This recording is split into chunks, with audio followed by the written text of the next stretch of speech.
Hello दोस्तों, आप सबका हमारे YouTube चैनल दिल छू लेने वाली स्टोरीज में स्वागत है। आप सुन रहे हैं लेखिका नवजोत कौर द्वारा लिखित कहानी अजीब दास्तां है ये। पिछले भाग में आपने पढ़ा कि वरदान कल्पना को मंदिर लेकर जाता है, जहां पंडित जी ने पूजा की तैयारी कर रखी थी। जैसे ही कल्पना और वरदान पूजा में बैठने लगते हैं, तभी पुजारी जी का ध्यान कल्पना पर जाता है, जिसने मांग में सिंदूर नहीं लगाया था। वो उसे रोकते हुए, 1 मिनट बेटा, तुम माता की पूजा कर रही हो, अर्चना कर रही हो, लेकिन तुम्हारी मांग में सिंदूर नहीं है, ये अच्छा शगुन नहीं है बेटा। ये सुनकर वरदान कल्पना की तरफ देखता है। बदले में कल्पना उसकी तरफ देखती है और धीरे से, मैं इस शादी को नहीं मानती, नहीं लगाया मैंने सिंदूर, मेरी मर्जी, वो दो टूक शब्दों में अपनी बात खत्म करती है। इतने में पुजारी जी वरदान के सामने माता का सिंदूर करते हुए, लो बेटा, ये माता रानी का सिंदूर अपनी पत्नी की मांग में भर दो, उसके बाद ही दोनों पूजा में बैठना। वरदान बिना कुछ बोले माता का सिंदूर उठाता है और कल्पना की मांग में सजा देता है। कल्पना की आंखें खुद पर खुद बंद हो जाती है, पर उसकी आंखों में नमी तैर जाती है। उसके आंसू बहकर वरदान के हाथ पर गिरते हैं। वरदान झट से उसकी तरफ देखता है, जिसकी बंद आंखों से भी आंसू बह रहे थे। पता नहीं क्यों बुरा लगता है उसे कल्पना के लिए। पहली बार उसके पत्थर जैसे दिल पर किसी के आंसुओं का असर हुआ था। पहली बार किसी को रोता हुआ देखकर उसको बेचैनी हुई थी। वो अभी भी कल्पना को देख रहा था।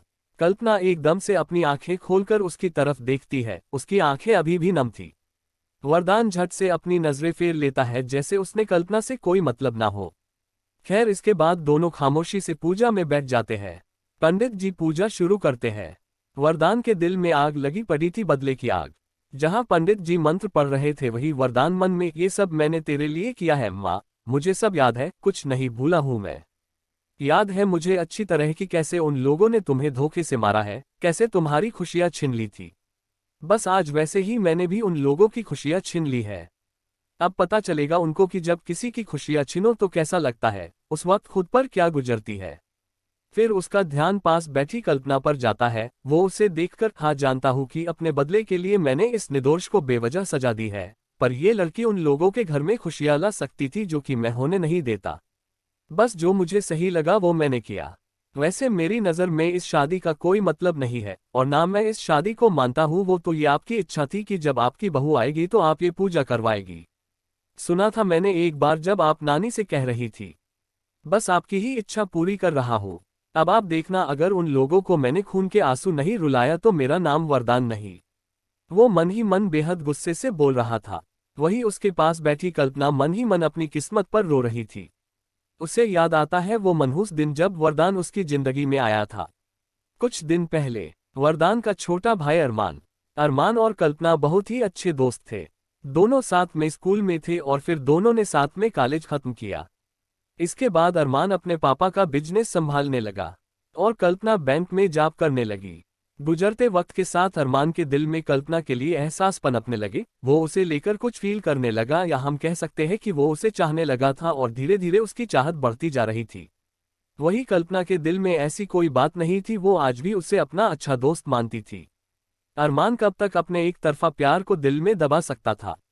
एक दिन हिम्मत करके उसने कल्पना से अपने दिल की बात कह भी दी।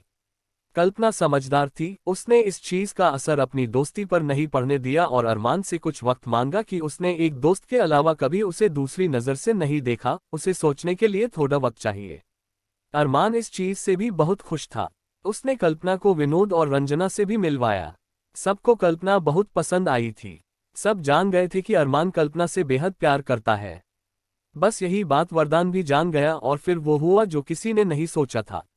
कल्पना के पिता एक स्कूल में टीचर थे और बहुत ईमानदार थे। हर रोज वो अपना काम ईमानदारी से करके दोपहर के बाद घर आ जाते थे। पर आज दोपहर से शाम हुई और फिर शाम से रात पर कल्पना के पापा राजेश घर नहीं आए। यहाँ तक कि कल्पना भी घर आ गई थी, पर राजेश जी का कुछ अता पता नहीं। दोनों माँ बेटी को बहुत चिंता हो रही थी, क्योंकि राजेश जी का फोन भी नहीं लग रहा था। कल्पना अपनी स्कूटी की चाबी उठाते हुए, माँ मैं पापा को देखने उनके स्कूल जा रही हूँ। इतना कहकर वो जैसे ही घर से बाहर निकलने वाली होती है, तभी हौंफते हुए राजेश जी घर के अंदर आते हैं। हैरान, परेशान, घबराए हुए, पसीने से लथपथ। उनकी ये हालत देखकर कल्पना और उसकी मां हैरान रह जाती है। कल्पना अपने पापा को संभालते हुए, पापा ये क्या हुआ आपको, और कहाँ थे आप? वो उसे सोफे पर बिठाते हुए बोलती है। इतने में उसकी माँ मंजू उसके लिए पानी लेकर आती है और उसके पास बैठते हुए, लीजिए पानी पीजिए, हालत तो देखिए क्या हो गई है। वो उसकी चिंता करते हुए बोलती है। राजेश वो पानी का गिलास टेबल पर रखते हुए, सब कुछ खत्म हो गया मंजू, सब खत्म हो गया।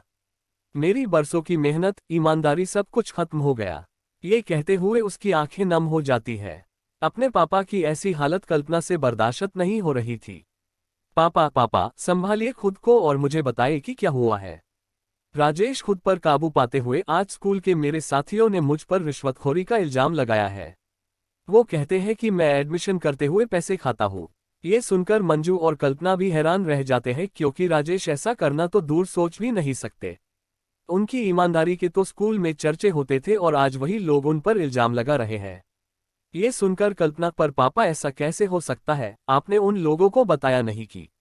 राजेश उसकी बात बीच में ही काटते हुए, बात सिर्फ इतनी नहीं है, बात यह है कि आज मेरी स्कूल की अलमारी में से उनको 5 लाख रुपए भी मिले हैं। जो वहां पर कैसे आए मुझे नहीं पता। मैंने कोई पैसे नहीं लिए, मैं सच कह रहा हूँ। वो बेबसी और लाचारी से बोलते हैं। कल्पना को बहुत धक्का लगता है ये सब सुनकर, उसे भी कुछ समझ नहीं आ रहा था। वो तुरंत अरमान को फोन करने लगती है। लेकिन तभी किसी आंधी की तरह वरदान वहां पर पहुंचता है और उसके साथ उसका मैनेजर गौरव भी उसके साथ था। घर का दरवाजा पहले ही खुला हुआ था, वो दोनों सीधा अंदर आते हैं। वरदान सामने रखी कुर्सी पर बैठ जाता है और उसका मैनेजर उसके साथ वहीं पर खड़ा हो जाता है। उन दोनों को देखकर कल्पना और उसके मम्मी पापा भी हैरान रह जाते हैं कि आखिर ये दोनों अजनबी है कौन, जो सीधा उनके घर के अंदर ऐसे ही आ गए। आप लोग कौन है, क्या चाहिए आपको, कल्पना एकदम से उनसे सवाल करती है। वरदान अपने मैनेजर को कुछ इशारा करता है। उसका इशारा बातें ही गौरव, हम लोग कौन है ये बात मायने नहीं रखती, मायने ये रखता है कि राजेश जी कितनी बड़ी मुसीबत में है। आज तो सिर्फ ये बात चंद लोगों को पता चली है कि इन्होंने रिश्वत ली है, पर कल सुबह तक ये बात पूरे अखबार, मीडिया, सब जगह फैल जाएगी। किसी को मुंह दिखाने के लायक नहीं रहेंगे राजेश जी। ये सुनते ही मंजू की तो रूलाई फूट पड़ती है, जबकि कल्पना को बहुत गुस्सा आता है। वो गुस्से से सोफे से खड़े होते हुए, तुम दोनों जो भी हो बकवास बंद करो अपनी। ऐसा कुछ नहीं होगा, जब मेरे पापा ने कुछ किया ही नहीं है तो हम क्यों डरे। तुम दोनों अभी के अभी निकलो यहाँ से। ये सुनते ही वरदान एकदम से कुर्सी से खड़ा होता है और कल्पना के करीब जाकर, ये बात तुम जानती हो कि तुम्हारे पापा ने कुछ नहीं किया है। ये जानते हैं कि इन्होंने कुछ नहीं किया है, मैं जानता हूं कि इन्होंने कुछ नहीं किया है। लेकिन साबित कैसे करोगी ये सच। हर सबूत, हर कोई इनके खिलाफ है। बड़ी बड़ी बातें करना आसान है मिस, लेकिन सच को साबित करना उतना ही मुश्किल है।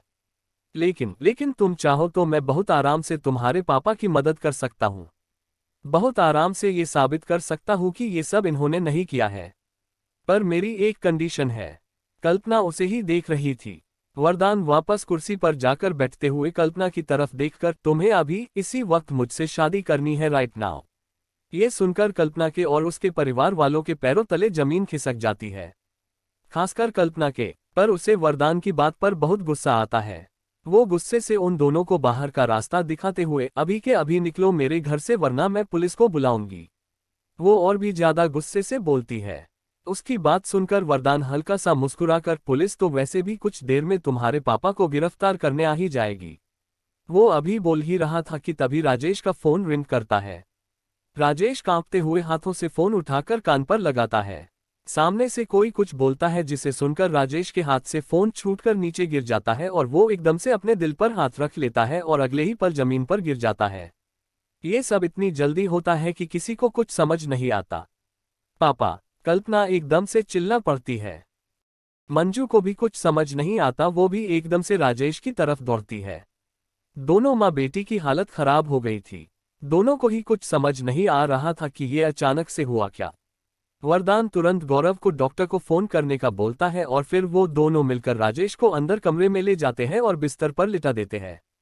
कल्पना और मंजू दोनों ही हैरान थे कि आखिर वरदान है क्या, वो ऐसा क्यों कर रहा है। एक तरफ वो उनकी मदद कर रहा है और दूसरी तरफ वो कल्पना से जबरदस्ती शादी करने को कह रहा है। कल्पना की समझ में कुछ नहीं आ रहा था। वही मंजू का रो रो कर बुरा हाल हो गया था। इतने में डॉक्टर की एक टीम वहां पर आती है और उस कमरे को लगभग हॉस्पिटल में बदल देती है। सब कुछ वरदान के कहने पर हो रहा था। डॉक्टर राजेश को चेक करते हैं और कल्पना और मंजू की तरफ देखकर घबराने वाली बात नहीं है। माइनर अटैक का पर ये minor attack major heart attack में भी बदल सकता है। इन्हें कोई चिंता परेशानी नहीं होनी चाहिए, खासकर कोई सदमा नहीं लगना चाहिए। बाकी सुबह तक इनको होश आ जाएगा। ये डॉक्टर मेहता यही रहेंगे इनकी देखभाल के लिए। मैं सुबह आकर इनका चेकअप कर लूंगा। ये कहते हुए वो वरदान के पास जाकर ओके मिस्टर वरदान ओब्रोये, मैं चलता हूँ। इतना कहकर डॉक्टर वहां से चला जाता है। कल्पना के जहन में वरदान ओब्रोये ये शब्द घूम रहे थे। वो मन में वरदान ओब्रोये मतलब ये अरमान के बड़े भाई है, पर फिर ये मुझसे शादी करना क्यों चाहते हैं? वो मन ही मन खुद से सवाल करती है। इतने में वरदान उसके पास आकर अभी भी वक्त है तुम्हारे पास, सोच लो, तुम्हारे पापा की जान अब तुम्हारे हाथ में है। तुम्हारा एक फैसला सब कुछ सही कर सकता है, वरना कल सुबह हर जगह इनके चर्चे होंगे और सब खत्म। इतना कहकर वरदान वापस जाकर बाहर सोफे पर बैठ जाता है और गौरव की तरफ देखकर शादी की तैयारी करो, वो बिना किसी भाव के बोलता है। गौरव तुरंत वहां से चला जाता है। कल्पना जो फंस चुकी थी हर तरफ से उसकी आंखों के सामने अरमान का चेहरा घूम जाता है। भले ही वो उसे सिर्फ अपना दोस्त मानती थी, पर वो ये भी जानती थी कि अरमान उससे कितना प्यार करता है। मंजू अभी भी राजेश के पास बैठी रो रही थी। कल्पना कभी राजेश को देख रही थी तो कभी मंजू को। इतने में मंजू उसके पास आकर अपनी आंसू भरी नजरों से उसकी तरफ देखती है और फिर बिना कुछ बोले उसके सामने हाथ जोड़ देती है, जैसे कह रही हो कि मान ले वरदान की बात और बचा ले अपने पापा की जान। कल्पना भी उसकी बात का मतलब समझ जाती है और झट से अपनी माँ के गले लगकर रोने लगती है। अगले ही पल वो वरदान के पास जाती है। उसे देखकर वरदान, मुझे पता था कि तुम मेरी बात मान लोगी। कल्पना उसकी बात को नजरअंदाज करते हुए, शायद तुम नहीं जानते कि तुम्हारा छोटा भाई मुझे पसंद करता है, मुझसे शादी करना चाहता है और तुम। वरदान बीच में ही उसकी बात काटते हुए, जानता हूं तभी तो तुमसे शादी कर रहा हूं।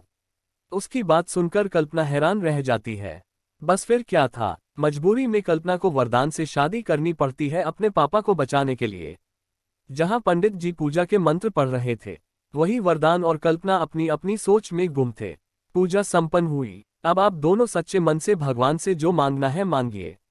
ये सुनकर वरदान, इस भगवान ने मेरा सब कुछ छीना ही है, ये मुझे क्या देंगे? वैसे भी मेरे लिए मेरा भगवान मेरी माँ है। बेहद गुस्से से वो ये बोलता है और फिर अगले ही पल कल्पना का हाथ पकड़कर वहां से ले जाते हुए, चलो। इसके बाद वो कल्पना को गाड़ी में बिठाता है और तेजी से वहां से चला जाता है और कुछ ही देर में उसकी गाड़ी ओब्रोये मैंशन के सामने रुकती है। ये देखकर कल्पना की आंखें हैरानी से फैल जाती है कि वरदान उसे लेकर अरमान के घर आया है। पर क्यों? आखिर करना क्या चाहता है वो? ये सब आपको अगले भाग में पता चलेगा। तब तक के लिए धन्यवाद।